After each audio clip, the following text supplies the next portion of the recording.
From this level in 2020 to this one right here in 2021 is more than a 200x. Now, that is Solana. Crazy enough, I even saw it right there in 2020. What actually stopped me from investing in it is because it had a cliff vesting schedule. Its tokenomics did not allow me do it, but it did that. Anyway, so that $1 that you see up there became $249. I mean, there is nowhere else that you can get that in a year. Now, what can this teach us? What can we learn from this? Because these figures do not matter. It's all in the past.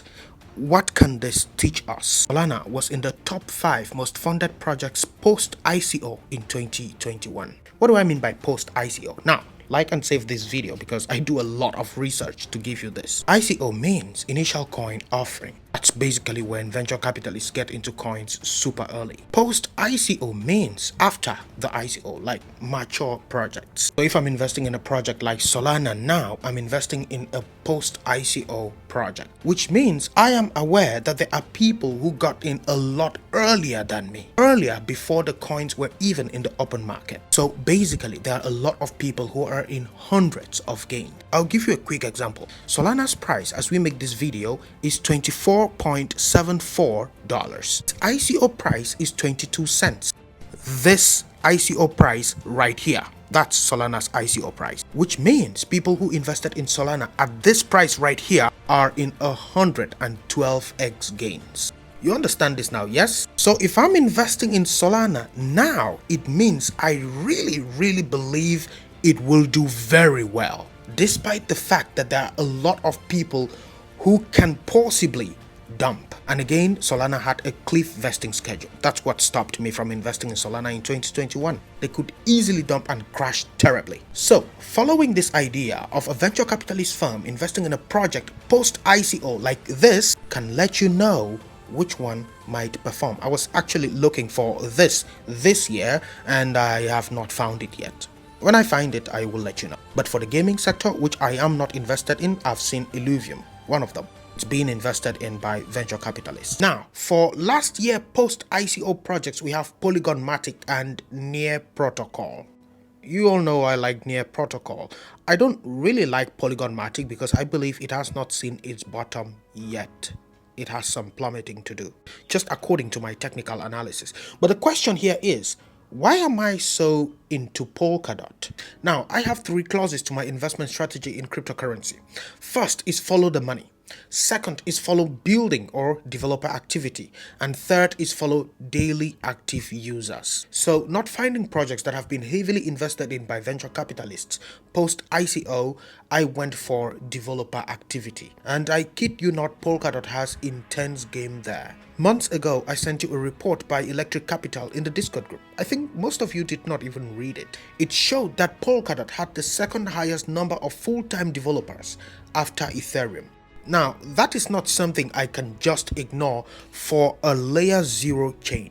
Now, layer 0s mean that layer 1 chains can be built on them. So the most important part of this type of project should be its developers. And not only does Polkadot have the second highest number of full-time developers after Ethereum, it also took far less time to have that number of full-time developers compared to Ethereum and Cosmos. Cosmos being its main competitor in its niche for interoperability. We can see from this report by Electric Capital that Polkadot took 3.6 years to gain 500 developers, Ethereum took 4.5 years to gain the same number of developers, and Cosmos took 5.9 years to gain 500 developers. So these contribute to the reasons why I am invested in Polkadot. Does it necessarily mean that it must do well? No. Unfortunately, crypto can be very irrational. I spoke about my example with Solana. The tokenomics did not allow me invest in it. Instead, I invested in some coins in its ecosystem, and I actually made a video about that in 2021. I told you about Serum and Radium. Because I missed on the Mother Bear Solana, I went for her cups. If that makes sense. So I am not following price. I use data to know what to invest in. May not work, but it's a far better approach. A lot of people only get interested in coins because they see the price going up. That's a very, very bad approach. I mean, from the comment that I got from the other video, that's the video before this one, the person was asking me, why are you even investing in Polkadot? I mean, it hasn't been doing much in this bear market. So why are you interested in it? Price going up does not necessarily define a good project. I mean, is Pepe a good project? No, but the price went higher than anything in this bear market. So price going up does not necessarily define a good project. A project could remain at the same price for a very long time, which could be a foretelling sign for accumulation. Price going up does not translate to a good project. I got someone in the Discord group earlier who told me that I'm investing in this because it's been doing well in this bear market by price, and so it must do well in the bull market. No, the price going up now could be as a result of whales trying to look for exit liquidity. So they pump price up because they know that the average retail will be interested in that project. You go to buy, you provide them the volume they need, they sell off. And it's not like they sell off and they come back to it. They sell off and they go for newer adventures, or they come for real utility like this, which is what they most likely do. I am going after developer activity with Polkadot, and I am going after active daily users with Near Protocol, and Near Protocol also has the same language with Solana. So by my understanding or my guess, I'm thinking that there is a chance, because Solana is an on and off blockchain, there is a chance that if developers leave Solana someday, they may come to Near Protocol. They are very identical projects. And another thing with Near Protocol is 30% of the smart contract fees goes to the creator of that smart contract. So developers have an extra incentive to build on Near Protocol. We have to understand that all of these cryptos are real networks, and at the end of the day, it will come down to developer activity. Who is building? How many of them are building?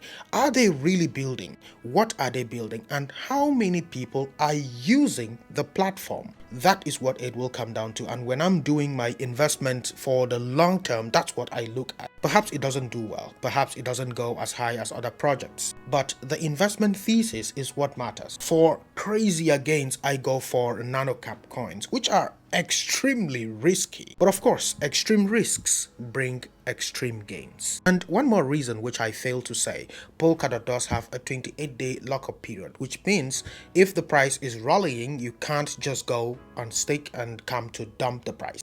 Kusama, its sister chain, has about an 8-day lockup period. Cardano has no lockup period, so one of the reasons I'm not with Cardano. Of course, this is all just for entertainment. I'm not telling you to go and invest. This is extremely risky. Crypto is extremely risky.